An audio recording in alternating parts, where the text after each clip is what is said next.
tinagal-tagal ng paghihintay ko guys, nahanap ko na rin yung pinaka-the best na camera below 30,000 pesos pagdating sa mga Android smartphones. And this is the Vivo V29. And ngayon, sasabihin ko sa inyo kung bakit nga ba. Unang-una, kapag gusto mo na isang camera phone na pwede nyo dalhin sa inyong mga adventure outdoors, o di ka naman sa inyong pagta-travel, abay mas gugustuhin talaga rin nyo ng isang phone na maganda ang pagkakabuild. And yan ay andito na sa phone ito. Kung makita naman nyo guys, napaka-luxurious, napaka-exquisite ang kanyang design. Pangmamahalin talaga siya and premium na premium looking. Also, this phone has 3D curved back which is made of glass, which makes this phone more premium and mas masarap hawakan. Meron siyang rectangle camera module dito na meron tatlong camera and yung kanyang Aura portrait light, which is pag-uusapan natin yan mamaya dahil ngayon talaga yung unique feature na nandito sa phone ito. Sa baba nandito yung kanyang SIM card tray which is hindi na po expandable. Dual SIM lang po siya. Katabi nito ang kanyang microphone, Type-C port at ang kanyang speaker grills. Dito naman sa right side nakalagay yung kanyang volume rockers alongside with its power button. Dito naman sa left ay wala. Dito naman sa top guys,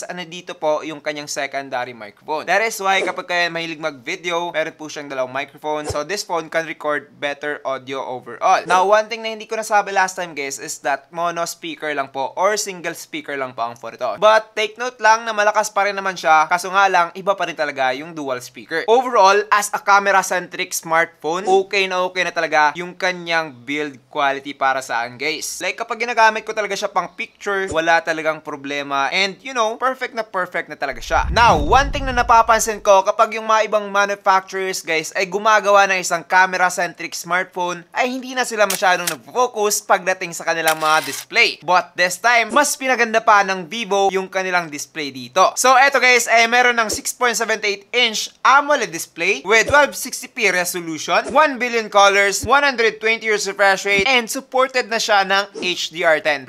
That is why pwede ka na makapanood ng mga HD movies dito guys sa Netflix and things like that. So para sa akin, kapag kayo ay mahilig mag-movie watching, mahilig mag-scroll sa inyong mga social media, okay na talaga etong si Vivo V29. Sakto yung kanyang saturation, okay na yung kanyang vibrance, and yung kanyang viewing angle also guys is goods na rin. Mapa sa left side or right side kapag manood dito guys, isa talaga to sa mga paborito ko about this phone dahil nga hindi na masyadong uso tong ganitong type of display na curve tapos ang liliit ng bezels up and down. Medyo nag-trend na kasi yung flat display lang na ginawa ng Apple, pero para sa guys, okay pa rin etong ganitong type of display. Mare-recommend ko to para sa mga taong gusto talaga na halos lahat ng harap ng phone ay screen and sa mga taong palaging nagko-consume ng content sa kanilang mga smartphone. Vivo V29 is really a good deal pagdating dito. Now, kung napansin nyo, wala po siyang fingerprint dito sa kanyang side and likod. Ito ay dahil nga andito na po siya sa kanyang display. Yes guys, in display fingerprint scanner na po etong phone ito. And kung nagtatanong kayo kung secured ba siya, well definitely secured naman po siya. Dahil nga nag-set ako ng fingerprint dito tapos pina-unlock ko sa iba and hindi naman siya gumagana. So para sa akin, approved na talaga to. Now, of course, dito naman tayo guys sa isa sa mga pinakaabangan ng mga tao which is pagdating dito sa kanyang performance. So eto guys ay okay lang po siya since meron ng mga nakitang smartphone na ganito rin yung kanilang mga processor at this price point. Yes guys, meron siyang Snapdragon 778G 5G with octa-core CPU up to 2.4 GHz and Adreno 642L naman pagdating sa kanyang GPU. Ngayon, the CPU and GPU sounds good and yung kanyang processor itself guys is okay naman po siya for its price. Well, makakakita ka pa ng mas better dito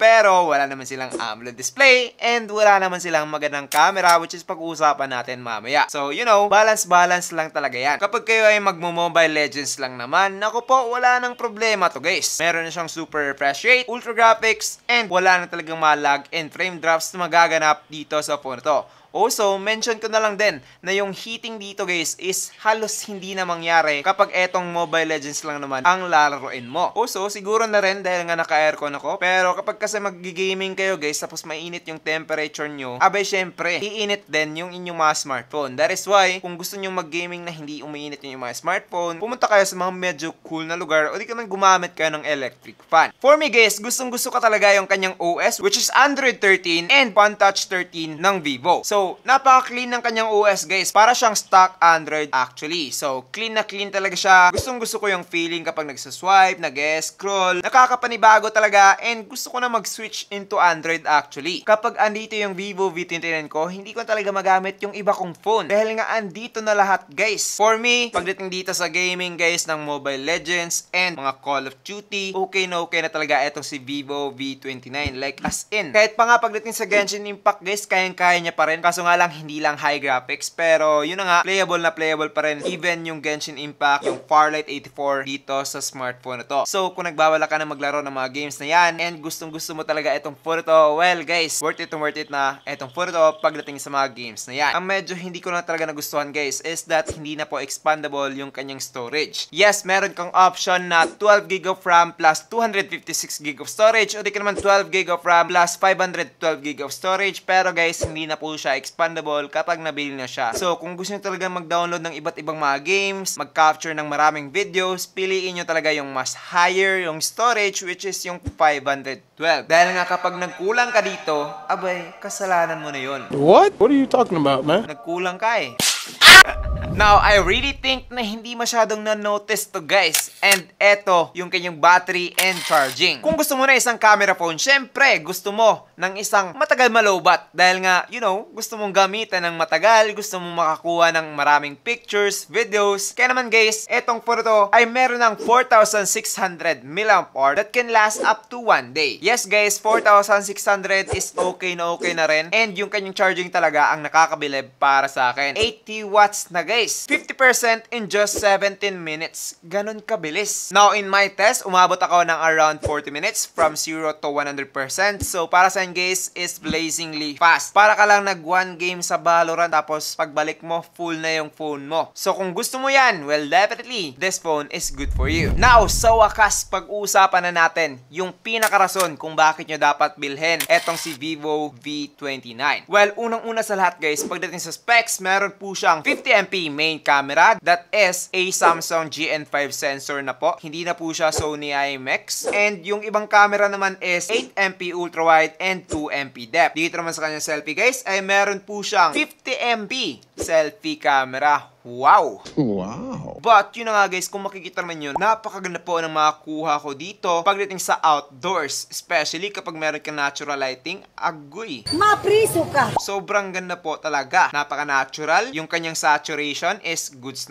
na. Yung kanyang color accuracy naman is on point. Dahil nga kung ano yung nakikita nyo in person, ay ganun din yung makikita ng phone na to. So, perfect to para sa mga taong gusto ng isang camera phone na natural yung result. Hindi siya ganun ka-saturated guys, kumpara sa iba't ibang mga brands. Okay na okay talaga to para sa akin dahil nga ayoko ng masyadong saturated. Gusto ko yung medyo ititweak ko pa in settings. And pagdating naman sa mga zoom guys, ganito po yung kanyang 10 times zoom and okay pa rin naman siya. And syempre, pagdating sa kanyang ultra wide, nako po, hindi ko talaga ina-expect na 8MP lang, pero maganda na pala. Yes guys, ina-expect ko talaga na hindi siya masyadong maganda since 8MP lang siya, low quality. Pero guys, nako po, pinatunayan talaga ng phone na to na makakasabay siya sa mga iba't ibang phone na merong ultra-wide. Dahil nga maganda pa rin yung result ng kanyang ultra-wide guys. So para sa akin overall, kapag gusto mo na isang smartphone na fully packed talaga yung kanyang camera guys, naku po, pwedeng-pwede na itong si Vivo V29. Mapa-selfie, mapa-portrait, kahit na anong gawin mo dito sa phone to sa kanyang camera guys, naku po, okay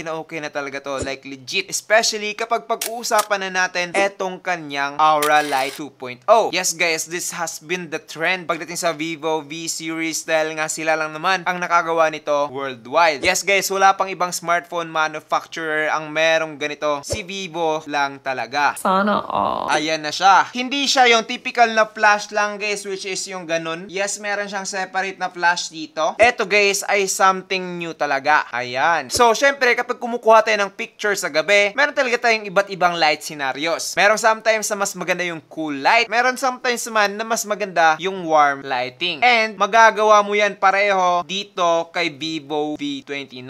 Para siyang maliit na ring light actually guys. So kung makikita ninyo yung mga picture na kinuha ko using this phone sa isang madilim, gabi, and talaga namang harsh lighting para sa isang smartphone camera, abay, pinatunayan talaga ako ng phone na to na walang imposible. Kung yung ibang phone yung ginamit ko dito guys, siguro nagsabi na sila na I surrender. Pero etong si Vivo V29 talaga namang nagsabi na so easy. Yes! Portrait master talaga itong si Vivo guys. Dahil nga kung makikita naman niyo ang gwapo ko, ang cute ko dito. Huh? And yung kanyang details is okay na okay talaga. And even yung kanyang blur guys. Naku po, hindi talaga ako makapaniwala na ganito siya kaganda. Sobrang lupet, sobrang angas talaga ng Vivo V29 with its Aura Light 2.0 and 50MP Samsung camera. Perfect combination. Kung gusto mo na isang Android phone na merong magandang camera below 30,000 pesos, eto na yung bilhin mo. Oh, nakalimutan ko, meron pa palang video. Yes, etong photo guys ay aabot na ng 4K at 30fps sa kanyang main camera, 1080p at 30fps naman pagdating sa kanyang selfie camera. And ngayon, try natin. Hey guys, so this is the 4K at 30fps dito sa kanyang main camera. So ano sa tingin nyo, okay ba? Comment down below.